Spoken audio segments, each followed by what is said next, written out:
भेळ कविता ही काय आपल्याला माहीत नाही, पण भेळ मात्र सगळ्यांना माहिती आहे, कारण भेळ ही सगळ्यांनाच आवडते. तर इथं माझं चाललं होतं भेळ बनवायचं काम, आणि प्रणवला पण भेळ कविता म्हणजे त्यांच्या पाठ्यपुस्तकात भेळ कविता आहे.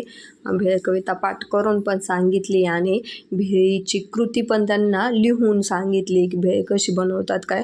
तर तो म्हटला मला दाखव भेळ बनवून, आणि भेळ खायची पण होती. मग भेळ बनवली, त्याला कृती वगैरे सांगितली. आता तो त्याची लिहीन, आणि त्याचा अभ्यास पण घ्यायचा असतो रोजच, कारण त्यांचं रोज पाठांतर वगैरे भरपूर सांगतात सर. आणि मग त्याला थोडीशी आता सवय पण लागली पाठांतराची, पण मग तेच त्याचं पाठ झालं आहे का नाही ते पण घ्यायचं असतं. आणि प्लस तो मंथनला पण बसलेला आहे, त्याच्यामुळे तो पण रोजचा अभ्यास घ्यावा लागतो. तर तेच बघत होतो आम्ही कुठपर्यंत सोडून झालं आहे.